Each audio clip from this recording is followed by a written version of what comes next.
Hello students, आज की class में जो टॉपिक अब हम करेंगे वो हम करेंगे vulnerable group. Vulnerable group fall in the trap of poverty. कुछ ऐसे हमारे देश में या कुछ ऐसे हमारी सोसाइटी में वल्नरेबल ग्रुप होते हैं that are more prone to fall into the trap of poverty. तो ये वल्नरेबल ग्रुप हमारे देश में कौन से होते हैं? देखिए, ये हम पिछली क्लासेस में कर चुके हैं कि कुछ हमारे पर्टिकुलर इश्यूज हैं जो पॉवर्टी को लीड करते हैं, कुछ हमारे रीजंस होते हैं जो पॉवर्टी को लीड करते हैं। इसी तरह हमारे देश में कुछ ऐसे ग्रुप्स हैं जिन्हें हम बोलते हैं कि इनमें से बहुत ज़्यादा लोग जो है वो प्रोन होते हैं कि वो हमारे पॉवर्टी के ट्रैप के अंदर आ जाते हैं। ये हमारे आते हैं सबसे पहले शेड्यूल कास्ट, उसके बाद हमारे इनमें होते हैं। चलिए पहले शेड्यूल कास्ट या शेड्यूल ट्राइब पर बात करते हैं। शेड्यूल कास्ट या शेड्यूल ट्राइब होता क्या है, पहले ये समझते हैं। देखिए, शेड्यूल कास्ट और शेड्यूल ट्राइब क्या होता है।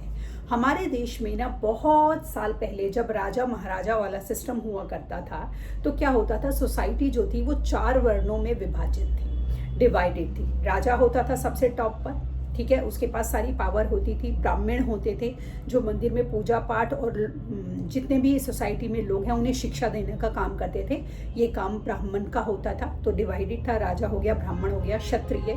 क्षत्रिय जो हो गए हमारे राजा वाले उसमें आ गए ब्रैकेट में कि ये जो होते थे वॉरियर्स होते थे, वॉर लड़ते थे और अपना जो भी सिटी है, अपनी एम्पायर है, उसको चलाते थे, ठीक है। तीसरा ग्रुप होता था वैश्य। वैश्य जो होते थे वो ट्रेडर्स होते थे जिन्हें हम बोलते थे व्यापारी। तो व्यापारी जो होते थे वो जैसे सामान बन गया, बेच दिया, खरीद दिया, इस तरह का काम करते थे। जो चौथा ग्रुप होता था वो होता था शूद्र। शूद्र जो होते थे वो लोग होते थे जो कि साफ सफाई का काम करते थे। ऑब्वियसली समाज जो था वो बटा हुआ था कि हर किसी का काम डिसाइडेड था। भाई जैसे ब्राह्मण का काम शिक्षा देना है, राजा का काम या क्षत्रिय का काम लड़ाई करना है, वैश्य का काम जो है वो ट्रेडर का काम चीज़ों को बेचना लेना है, ठीक है। और इसी तरह जो शूद्राज हैं उनका काम साफ सफाई का। अभी आप ये देखिए साफ सफाई का काम कितना ज़रूरी है। आप अगर रोज़ ना नहाएं, आप हमारे घर में रोज़ मॉपिंग और क्लीनिंग ना हो, स्कूल में क्लीनिंग ना हो तो हमारे लिए कितना मुश्किल हो जाए। हम जो कूड़ा फेंकते हैं उसको पर्टिकुलरली डिस्पोज होना अब कितना ज़रूरी है। तो साफ सफाई बहुत ज़रूरी है। तो धीमे धीमे ना कहीं ये जो शूद्रास थे, ये सोसाइटी में जितना भी ग्रोथ हुआ ना, ये उस ग्रोथ का कभी भी फ़ायदा इनको नहीं मिल पाया और ये सोसाइटी में पीछे होते चले गए और इनकी स्थिति जो थी वो धीमे धीमे खराब होती चली गई। तो जब हम आज़ाद हुए, तो जब ये राजा वाला सिस्टम ख़त्म हुआ, हमारे देश में आया कॉन्स्टिट्यूशन। तो जब हमारे देश में कॉन्स्टिट्यूशन आया तो सबसे पहले कॉन्स्टिट्यूशन में ये बात आई कि इक्वालिटी है हमारे देश के हर सिटीज़न में। हर सिटीज़न को इक्वालिटी दी गई कि हर citizen in front of law, in front of जो भी देश के रिसोर्सेज हैं, हर किसी का उस रिसोर्स पर उतना ही अधिकार है जितना एक मेल का है, फीमेल का है, अमीर का है, गरीब का है, किसी का भी है। सबका इक्वल राइट है देश पर, ठीक। अब ऐसे में ये ग्रुप जो पीछे पिछड़ गया था, जैसे कि हम बोलते हैं, क्योंकि ये वल्नरेबल ग्रुप हो गया तो इस ग्रुप को ज़रूरत थी कि सोसाइटी में आगे लाया जाए, क्योंकि जब सोसाइटी में इक्वालिटी होगी तभी पूरा देश मिलकर एक समान रूप से आगे बढ़ सकेगा। आप इसको इस तरीके से सोचिए कि आपके परिवार में अगर 5 सदस्य हैं और एक सदस्य किसी भी तरीके से पढ़ नहीं पाया या पिछड़ नहीं पाया, तो 4 सदस्य तो जीवन में ग्रो करेंगे, लेकिन वो सदस्य और उसका परिवार कभी भी ग्रो नहीं कर पाएगा।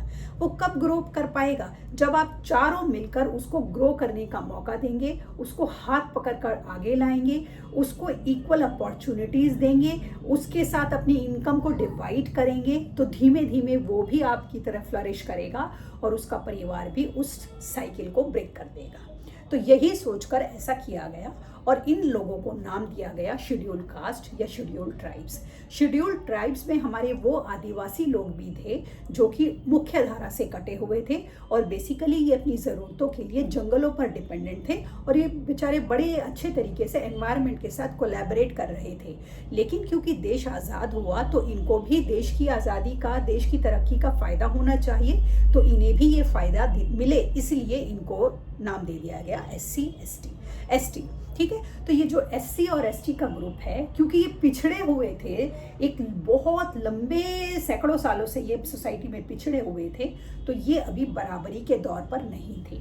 तो ये जो हमारे देश में ग्रुप था, सोशल हम बोले शेड्यूल ट्राइब्स और शेड्यूल कास्ट, ये जो हैं वल्नरेबल हो गए ये लोग, कि ये अपनी उस पुअर पावर्टी के साइकिल को ब्रेक नहीं कर पाते, और इसीलिए ये वल्नरेबल उस फॉर्म में आ जाते हैं। अभी ये कैसे करें, आगे इनको रिजर्वेशन दिया गया, क्या किया गया, वो हम सिविक्स में पढ़ेंगे, वो एक सेपरेट चीज़ है कि किस तरह से इनको आगे लाया गया और आगे आए भी। लेकिन फिलहाल हम जब पावर्टी को पढ़ रहे हैं, तो ये this group are one of the factors कि ये they are prone to poor people. उसके बाद हमारे यहाँ आते हैं अर्बन कैजुअल लेबर।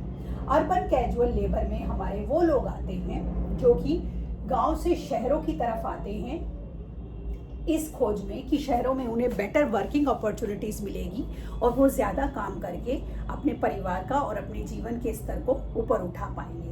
अब ये गांव से शहरों में तो आ जाते हैं, लेकिन ये भूल जाते हैं कि गांव में तो ये सब इकट्ठे रहते थे, सबका खर्च इकट्ठा होता था, तो वो खर्च डिवाइड हो जाता था। शहरों में ये आएंगे तो इन्हें रहना पड़ेगा, किराए का कमरा लेना पड़ेगा, अपनी बेसिक ज़रूरतों को पूरा करना पड़ेगा, बिजली का बिल, पानी का बिल, कपड़ों का खर्चा, खाने का खर्चा, ये सारे खर्चे कितने बढ़ जाएंगे। तो जब ये घर छोड़ते हैं तो ये सारे चीज़ों को शायद अच्छे से कैलकुलेट नहीं कर पाते, क्योंकि गांव के कंपैरिजन में शहरों में रहना महंगा होता है। तो ये आ तो जाते हैं, अगर इन्हें परमानेंट काम मिल जाता है तो ये बहुत ग्रो भी कर जाते हैं, लेकिन अगर इनका काम परमानेंट नहीं है, कभी मिल गया कभी छूट गया, तो ये ग्रुप जो है दिस ग्रुप इज हम बोले कि ये भी पुअर लोगों की कैटेगरी में आने का इसका चांसेस ज़्यादा होता है।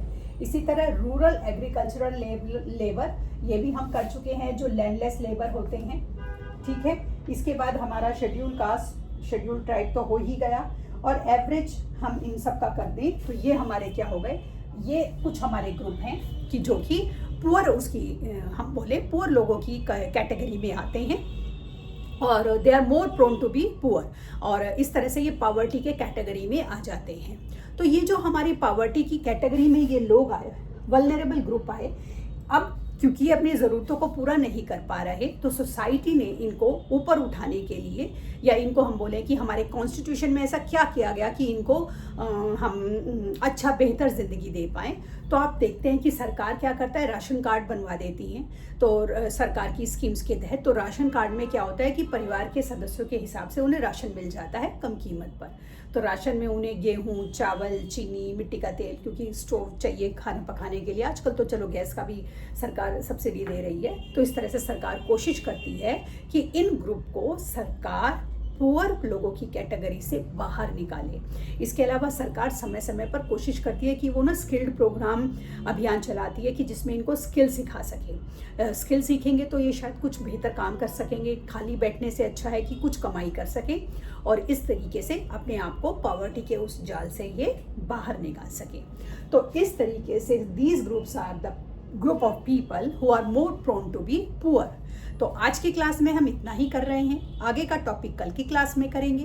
तब तक के लिए शुभ रात्रि।